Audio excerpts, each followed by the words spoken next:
अस्सलामुअलैकुम everyone, welcome back again to my channel. उम्मीद करती हूँ आप सब खैरियत से होंगे, बहुत अच्छे होंगे।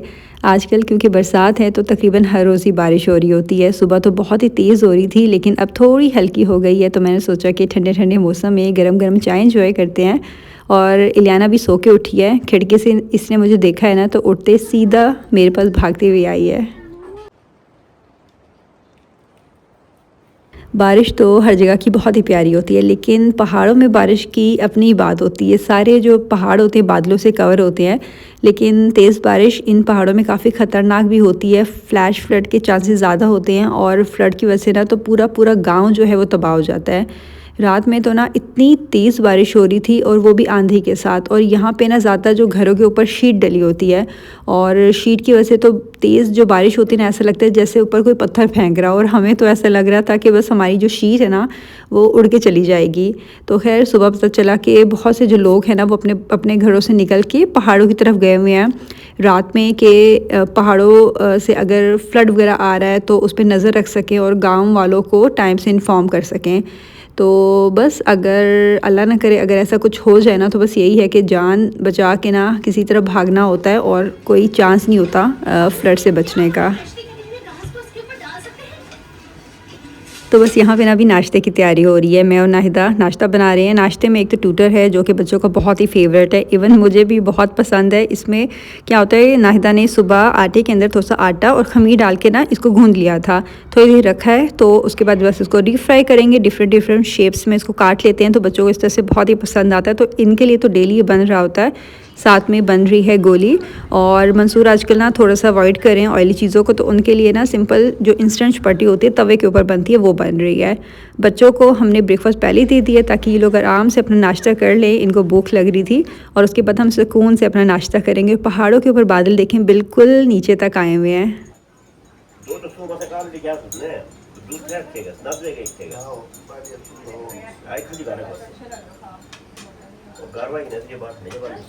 तो बस यहाँ पर ना अभी हमारा ब्रेकफास्ट चल रहा है। फ़ातिमा भी रात में मिलने के लिए मेरे से आई है। प्लान तो यही था कि 3-4 दिन रुकेगी यहाँ पे, लेकिन अभी यशल छोटी है ना तो उसकी एक रूटीन बनी हुई है, कॉट वगैरह सारा उसका वहाँ पे ही है, वो नहीं लेके आई। तो रात में इसने बहुत ही तंग किया, तो अभी कह रही थी कि आज शाम तक शायद वापस चली जाएगी। तो बस बच्चों के बाद ऐसा ही होता है कि अपनी सारी जो रूटीन होती है, सारी जो प्लान्स होते हैं वो बच्चों के मुताबिक हमें मैनेज करने पड़ते हैं।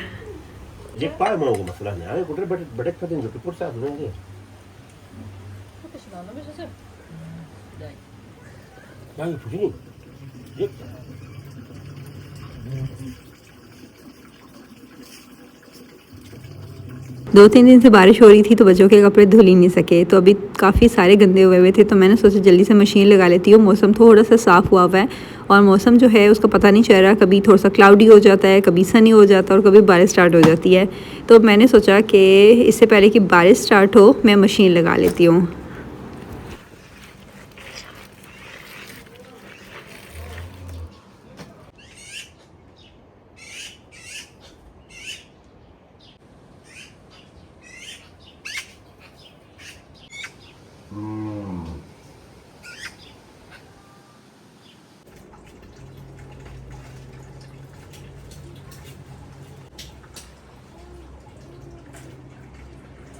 यहाँ जो पानी यूज़ किया जाता है ना वो ग्लेशियर और चश्मों का पानी होता है। दो तरह से पानी की डिस्ट्रीब्यूशन होती है, एक तो जो घर में इस्तेमाल का पानी होता है जैसे टैप वाटर, और दूसरा ज़मीनों में देने के लिए जो पानी होता है। टैप वाटर के लिए गांव से काफ़ी दूर पहाड़ों की साइड पे ना एक टैंकी बनाई जाती है, वहाँ ग्लेशियर और चश्मों का पानी जमा होता है और फिर पाइप्स के थ्रू पूरे गाँव में सप्लाई किया जाता है। और जो ज़मीनों को पानी देना होता है ना उसके लिए पाइप्स नहीं होते, बल्कि गांव की गलियों में आपने छोटी छोटी सी नदियाँ देखी होंगी, ये वही पानी है। और गांव में जो कमेटी बनी होती है उन्होंने डिवाइड किया होता है कि किस दिन किसकी ज़मीन को पानी मिलेगा, तो इस तरह से पानी की डिस्ट्रीब्यूशन की जाती है।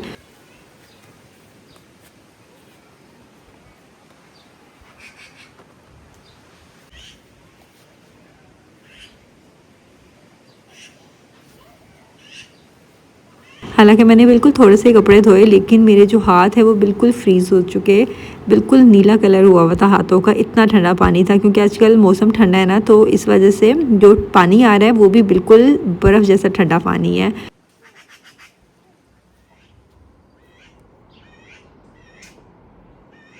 और क्लाइमेट चेंज की वजह से ना मौसम इतना चेंज हो रहा है, कुछ दिन बारिश ना हो, तेज़ धूप हो, तो इतनी गर्मी भी स्टार्ट हो जाती है। और ज़्यादा गर्मी की वजह से ना पानी का भी मसला रहता है, क्योंकि ग्लेशियर जब तेज़ी से पिघल रहे होते हैं तो ज़्यादा फ्लो की वजह से टैंकी वगैरह अगर टूट जाए तो 2-3 दिन पानी का मसला रहता है। तो इस वजह से ना कुछ लोगों ने घर में टैंकी वगैरह भी लगाई हुई है। नाहिदा भी टैंकी लेके आई है, वो गई थी कि 2-3 दिन तक फिक्स हो जाएगी। तो इस तरह से अगर पीछे से पानी का कोई मसला रहा तब भी इस तरह से कोई इशू नहीं होगा। और इलियाना सीनिया दोनों की कज़न्स जो हैं वो गई हुई हैं ट्यूशन पढ़ने के लिए। तो बस यहाँ पे ना आके खड़ी हो गई है, दादी उसकी गाय चरा रही थी, तो बस ये भी यहाँ पे खड़ी हुई है। तो इसको पता है कि जो गाय हैं वो सिर्फ नीचे घास खा सकती है, दरख्त वगैरह नहीं खाना। तो जब भी गायें बेचारी इधर उधर दरख्त के पास जाती है ना, तो भाग के उसके पास जाती है और कहती है कि तुम सिर्फ घास खा सकती हो, दरख्त खाने की बिल्कुल परमिशन नहीं है तुम्हें।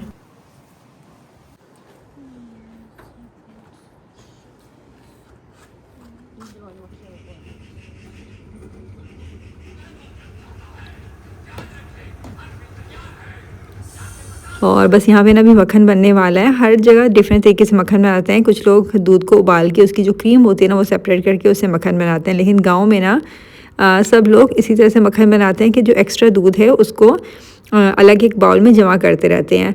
और फिर इस तरह से जब दही बन जाती है तो फिर इससे मक्खन निकालते हैं। इसको अब एक बड़े से बाउल में डाल देंगे और उसके बाद ना उसके ऊपर एक मशीन रखेंगे, जो मक्खन निकालने वाली मशीन होती है ना वो वाली। लास्ट ईयर के व्लॉग में जब मैंने ये मक्खन निकालते हुए दिखाया तो अब में से बहुत से लोग पूछ रहे थे कौन सी मशीन है ये और कहाँ से मिल जाती है। तो यहाँ पे शॉप्स में आसानी से मिल जाते हैं, ऑनलाइन भी शायद मिल जाती होगी। तो खैर यहाँ पे भी मक्खन जो है वो सेपरेट हो गया। तकरीबन 30-40 मिनट इसको चलाइए, इस मशीन को, डिपेंड करते हैं कि आपके पास कितना दूध है। तो यहाँ पे सारा मक्खन जो है अब वो सेपरेट कर लेंगे। और ये जो नीचे वाइट कलर की बच गई ना, ये सारी लस्सी है।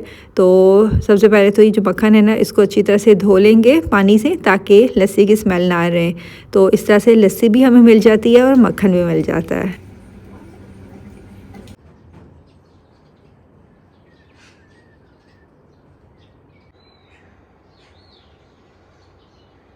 जल्दी आराम से होता है।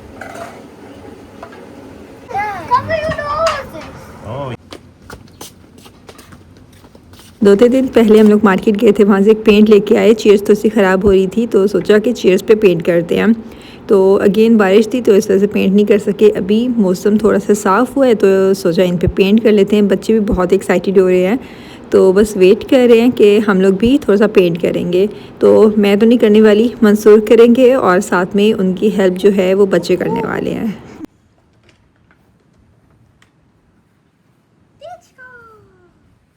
घर में ना एक गाय रखी हुई है और उसका एक बछड़ा है। गाय ज़्यादातर अपने घर में होती है, जो गाय का स्पेशल घर बना हुआ है, बस चराने के लिए सुबह शाम उसको बाहर निकालते हैं, बाकी हर वक्त घर पे ही होती है। लेकिन जो बछड़ा है ना ये यहाँ पे ग्राउंड में ही बंद किया जाता है।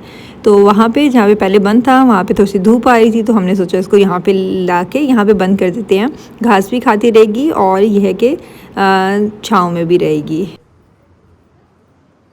खैर बच्चों ने थोड़ा थोड़ा पेंट किया और वो तो चले गए खेलने के लिए। मंसूर भी पेंट कर ही रहे थे। तो खैर पहली दफ़ा ऐसा है कि ये जो है ना किसी भी चीज़ पे पेंट कर रहे हैं, तो इनको टाइम भी लग रहा था। इतने में मंसूर के कज़न आ गए, उन्होंने कहा कि हम ना किसी फोम से या स्पंज से पेंट कर लेते हैं, फटाफट पेंट हो जाएगा। तो बस इस तरह से ना जल्दी से उन्होंने पेंट कर लिया स्पंज की हेल्प से।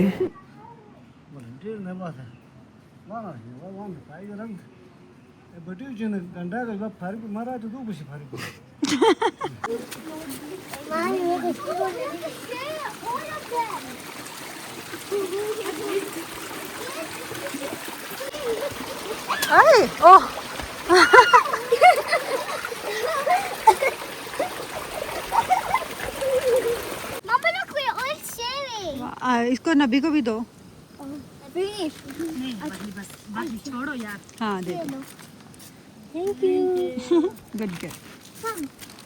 इस दफ़ा हमारे सब्जियों के खेत में बहुत ही कम सब्जियां हुई हैं, सिर्फ टमाटर और भिंडी है और खीरे बहुत ही छोटे से। तो हम लोगों ने सोचा कि हम लोग अपनी कज़न के घर चलते हैं, उनकी सब्जियों के खेत पे, और वहाँ से कुछ सब्जियां वगैरह लेके आते हैं। मेरे मामू की बेटी जो कि नाहिदा की बड़ी बहन भी लगती है, तो अभी हम वहाँ पे ही जा रहे हैं। और ये जो आपको छोटी छोटी सी फसल दिख रही थी ना, ये है मकई की फसल। यहाँ पे 2 किस्म की फसलें उगाई जाती है गंदम की। जब गंदम की काश्त हो जाती है उसके बाद मकई डालते हैं। तो पहले जो आपको दिख रही होगी ना वो बहुत छोटी सी थी, और यहाँ पे राइट साइड पे देखें कितनी बड़ी फसल हो चुकी है। तो जिन्होंने पहले डाली है तो उनकी काफ़ी बड़ी हो चुकी है, और जिन्होंने अभी रिसेंटली डाली है उनकी फसल अभी छोटी ही है। और ये लोग अपने साथ कुछ स्नैक्स वगैरह भी लेके आए थे, तो पूरे रास्ते जो है वो डिस्कशन करते हुए, डिवाइड करते हुए खाते रहे हैं। दरख्त के ऊपर, दरख्त के नीचे और साइड पे जो आपको घास दिख रही है ना, ये विंटर्स के लिए स्टॉक की गई है। जमा करके इस तरह से रख लिया जाता है क्योंकि विंटर्स में इतनी ज़्यादा ठंड होती है और कोई भी जो ग्रीनरी है वो नहीं रहती है। तो इस वजह से जानवरों के लिए जो घास है वो स्टोर करके रख ली जाती है। ये इस तरह से ड्राई हो जाएगी और फिर सारी विंटर्स जानवरों को यही घास दी जाएगी। यहाँ पे गिलगित बल्तिस्तान में ना आपको हर घर में गाय ही दिखेगी, भैंस जो है वो किसी भी घर में आपको नहीं दिखेगी। इसकी 2-3 रीज़न है। सबसे मेन रीज़न तो क्लाइमेट है। गिलगित का जो क्लाइमेट है वो बहुत एक्सट्रीम होता है विंटर्स में, तो भैंस जो है वो इस क्लाइमेट के साथ सर्वाइव भी ना कर सके। और उसके अलावा घास भी एक रीज़न है कि विंटर्स में जो है वो पूरे विंटर्स इनको यही ड्राई घास दी जाती है गाय को। और ये देखें, ये इश्पित है जो कि मैं बताई थी गाय का चारा है। ये भी ज़्यादा यहाँ पे उगाया जाता है। और ऊपर जो है सारे आपको जो दिख रहे थे वो सारे बादाम के दरख्त थे। माशाल्लाह से बहुत ज़्यादा बादाम लगे हैं। और ये अखरोट का दरख्त है और इस पे भी इतने सारे अखरोट लगे हैं। अखरोट का दरख्त ना बहुत बड़े साइज़ का होता है। अभी कब पकेगी अखरोट? कितना टाइम है? ये बड़े होते हैं, इतना साइज़ रहता है? बड़े होते हैं, फिर ये ऊपर से उतर जाता है। ये सारे उतरता है ना। सूख गया अभी, इतना बड़ा था। तो ये जो नेक्स्ट खेत है ना, यहाँ पे अभी हमने जाना है। कज़न की जो बेटी है वो पहले से यहाँ पे आई हुई अपनी गाय को लेके उसको चराने के लिए। ये जो खेत है ना ये दरिया के पास ही है। जैसे 2-3 खेत आगे दरिया स्टार्ट हो जाता है। तो बोल रहे थे कि 3-4 दिन पहले ना इतना ज़्यादा दरिया हो गया था कि ये वाला खेत, उससे जो नेक्स्ट खेत है वहाँ तक दरिया जो है वो उसका पानी आ गया था, जिसकी वजह से सारी खेती ख़राब हो गई। खेती में, सब्जियों में इतनी मेहनत लगती है, इतनी मेहनत लगती है। और बिल्कुल जब फसल आपने लेनी हो और उस वक्त पानी आ जाए, सैलाब आ जाए और चीज़ ख़राब हो जाए ना, तो कितना ही दुख होता होगा। तो बोल रहे थे कि ये सब्ज़ियाँ भी बहुत ज़्यादा ख़राब हुई हैं। बहुत सारी सब्ज़ियाँ लगाई हुई थी यहाँ पे, थोड़ी बहुत बच गई है। तो अभी ना हम लोग अभी हरी मिर्चें तोड़ रहे हैं। और ये बड़ी बड़ी जो थी ना, ये शिमला मिर्च है। अभी बहुत ज़्यादा बड़ी साइज़ की नहीं हुई, तो छोटी छोटी थी, तो वो थोड़ी सी हमने तोड़ी क्योंकि प्लान है कि थोड़ी सी मैक्रोनी भी बनाएंगे। यहाँ पे ना बाज़ारों में सब्ज़ियाँ आसानी से मिलती नहीं है, बहुत दूर गांव में जाना पड़ता है।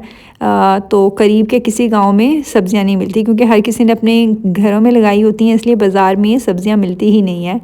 तो और हरी मिर्चें जो हैं वो हर सालन में इतनी अच्छी लगती हैं, तो मैंने ढेर सारी हरी मिर्चें भी यहाँ से तोड़ी हैं।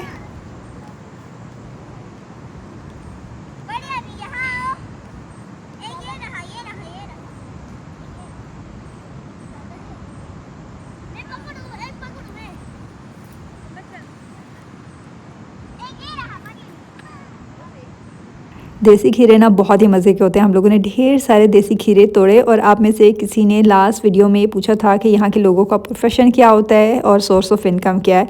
तो यहाँ पे ना ज़्यादातर लोग जॉब्स ही करते हैं। जैसे कुछ लोग प्राइवेट जॉब्स कर रहे होते हैं, गवर्नमेंट की जॉब कर रहे होती है, आर्मी में होते हैं, कुछ खेती बाड़ी भी करते हैं। लेकिन अगर औरतों की बात की जाए ना, औरतें भी यहाँ पे अच्छा कमा रही होती हैं। जैसे ज़्यादातर जो हैं वो टीचर्स ही होती हैं, उसके अलावा उनका अपना बिज़नेस भी होता है। जैसे गांव में ना इन्होंने शॉप्स वगैरह ओपन की होती हैं औरतों ने। उसके अलावा अगर कुछ नहीं है तो तब भी वो कमाती हैं, जैसे फ्रूट्स, ड्राई फ्रूट्स बेच के, दूध, मक्खन वगैरह बेच के वो अपना अच्छा कमा रही होती है। और इस चीज़ को ना यहाँ पे अप्रिशिएट किया जाता है।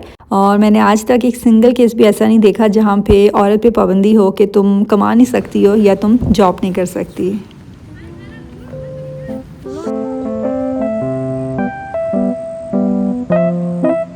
और ये सारी ना बंद गोभी है। बंद गोभी यहाँ पे काफ़ी उगाई जाती है क्योंकि जो अचार बनता है ना वो बंद गोभी का बनता है। यहाँ पे ज़्यादातर जो अचार बनता है वो बंद गोभी उस पर डलती है, मिर्चें, गाजर और आलू भी डालते हैं, लेकिन बंद गोभी काफ़ी ज़्यादा होती है। तो इस वजह से ना लोग अपनी सब्जियों में बंद गोभी लाजमी उगाते हैं। और ये ना सारे यहाँ पे प्याज वगैरह लगे हुए थे, तो मैंने बोला ना कि पानी आ गया था, तो इस वजह से वो कहते हैं कि सब जो है वो प्याज वगैरह निकाल दिए। और ये बैंगन है, तो ये भी अभी इतने छोटे छोटे से हैं, लेकिन कहते कि शायद ग्रो ना करे क्योंकि नीचे जो है वो सारा पानी और रेत वाला पानी जो है वो सारा भर चुका है।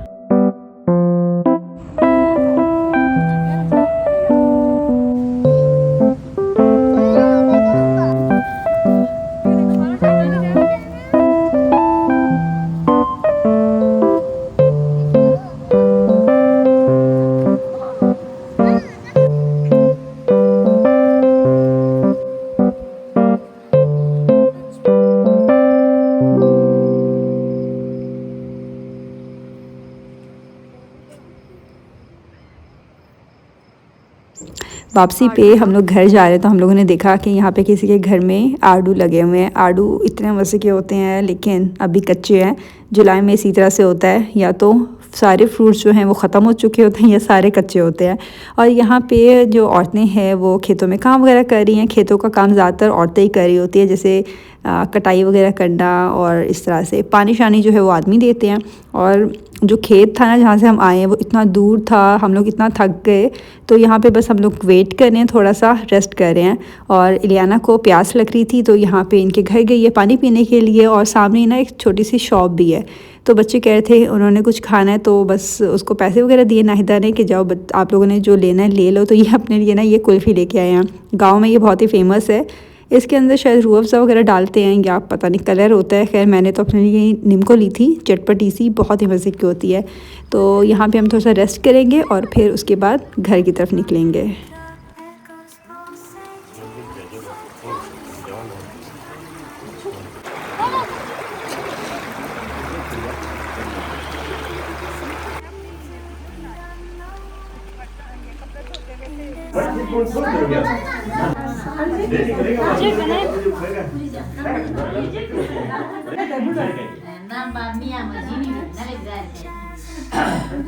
लंच में ना मामू ने बुलाया हुआ था, तो यहाँ पे वैसे लंच जल्दी करते हैं, लेकिन मंसूर जो है वो किसी काम से दूसरे गांव गए हुए थे और आते आते उनको इतना लेट हो गया, तो इस वजह से ना काफ़ी लेट हम यहाँ पे पहुँचे हैं। सब लोग जो है वो हमारा वेट कर रहे थे। यहाँ पे इन्होंने बिरयानी वगैरह बनाई हुई है, सब्ज़ी है, साथ में चिकन का सालन था और रोस्ट वगैरह था। खाना वगैरह खाने के बाद बस हम लोगों ने चाय वगैरह पी, काफ़ी देर हम लोग बैठे, गपशप लगाए, और बस अभी वापस घर की तरफ आ रहे हैं। और मौसम देखें कितने मज़े का हुआ है, फुल ठंडी हवा चल रही है इस टाइम पे।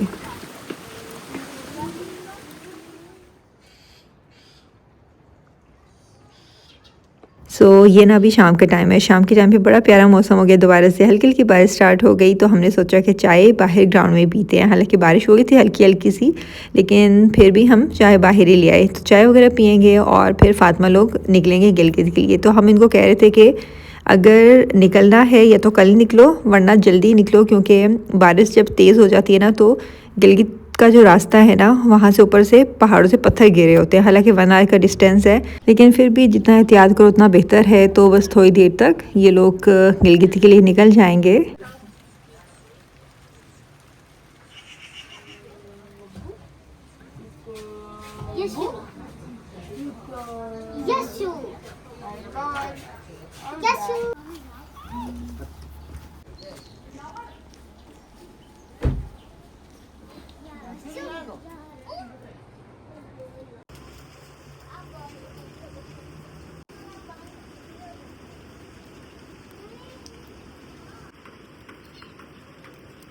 तो बस चाय पीने के फ़ौरन बाद फातिमा लोग भी निकल गए थे, और टाइम से निकल गए क्योंकि उनके जाने के बाद ना बहुत ज़्यादा तेज़ बारिश हो गई। और मैं तो इतनी परेशान हो रही थी, बार बार उनको कॉल्स कर रही थी कि कहाँ पे पहुँचे हो। और रास्ते में ऐसा है कि सिग्नल्स भी नहीं लगते, तो उनका नंबर भी बन जा रहा था। लेकिन शुक्र है टाइम से वो लोग पहुँच गए। और बाद में इतनी तेज़ बारिश स्टार्ट हो गई, और अभी मुझे याद आया कि मैंने तो कपड़े धो के रखे थे, वो सारे जो है वो गीले हो जाएंगे दोबारा से। तो बस मैं अभी यहाँ से कपड़े वगैरह उठाऊँगी, और अंदर अभी भी गीले ही हैं, खैर अंदर ही रखूँगी ताकि अंदर सूख जाए।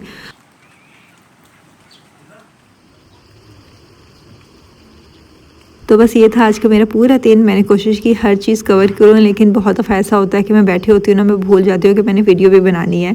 हालांकि 5-6 साल हो गए हैं कंटेंट क्रिएशन में, लेकिन अभी तक जो है वो एक्सपर्ट नहीं हुई कि हर चीज़ जो है वो कवर कर सकूँ। लेकिन मैं कोशिश करती हूँ कि आप लोग के साथ हर मोमेंट शेयर करूँ, और उम्मीद करती हूँ आपको ये वीडियो अच्छी लगी होगी। Thank you so much video देखने के लिए।